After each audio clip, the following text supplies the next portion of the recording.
Hello, this is video number 2. Thanks for tuning in.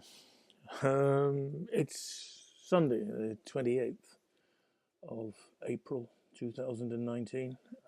Boat's been out for a month today, and not much has been done. We're going in about, less than 5 weeks from now. Possibly less than 4. We haven't got much longer. I've been scraping the antifouling off the bottom, and it's not going well. It hasn't been done, and I can see that why. The top sides are pretty good condition, actually. They're parts of the boat where you can't even see the planking. The white paint is still quite shiny, and there are patches here and there, but generally the top sides are in very good condition. The bottom's another matter entirely. It's horrendous. It was. It's still not good.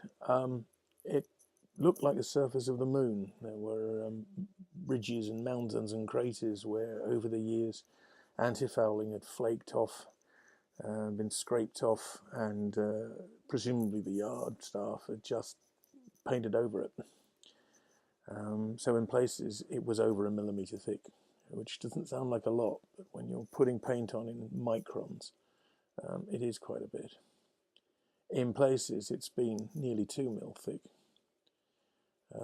just 1 or 2 places, and there are bits of filler that are hard to get out, and then you've got the stopping in the nail holes, the fastenings, the little holes for the fastenings that are falling out. But it's been very difficult, and it's I've put in, I suppose, about 14 or 15 days work, and I'm about 2/3 of the way through. But it's an added complication.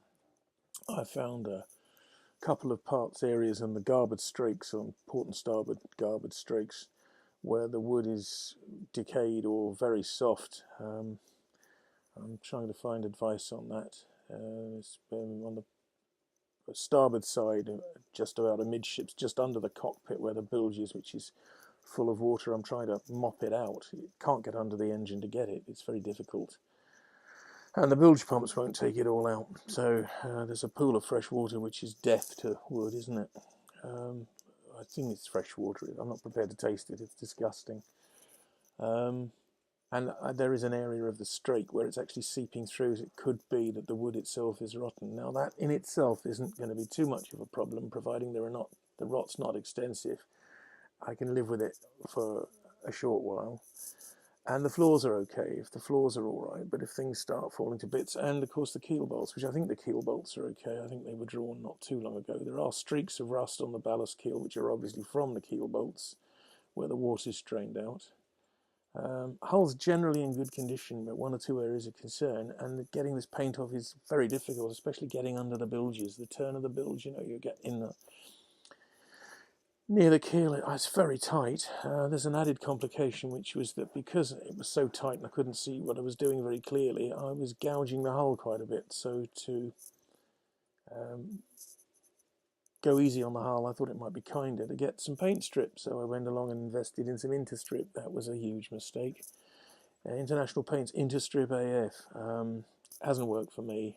It says wonderful things on the tin, but you open the tin and the fumes, the solvents, they hit me. They're horrible. Very pungent. I mean, lethal smelling. They're just God. And then I slapped the stuff on in the required way, dabbed it on and left it. Doesn't done anything. I've got hardly any paint, none. It hasn't. There isn't an area that the strip has cleared of paint. I mean, it was just dab it on, leave it for a long time, let it work for whatever it was, 10 minutes or something, then scrape it off. Didn't happen like that. Made a terrible mess everywhere. I was getting paint off, but there's so much of it. But it's the price of the stuff. It's £30 a litre. A 2.5 litre tin was 70 quid. £30 for a litre tin. I spent £100, 90 actually, because I got a tin that had been incorrectly priced. There's another complication. I had to put so much effort into stripping this stuff that I've put my back out, and I've had a bad back for about a week, so I haven't done much at all. Anyway, we're more than 4 weeks ashore, a month. and I've only done about 2/3, less than 3/4 of the hull. So I've still got some more to do. I've got to crack on. I'm going to face it, but the paint strip has done something funny to the paint, and I believe it also can do something funny to the wood. So it could cause me other problems. It's turned the antifouling from sort of fairly brittle and comes off only as dust and powder and flakes, but comes off as a sort of like chocolate curls. It's like thick, heavy leather, the sort of leather they used to make horse harness out of. And so, what with a bad back, and I've got to get under it and face it. It's not easy. I'm not looking forward to it, but it's got to be done.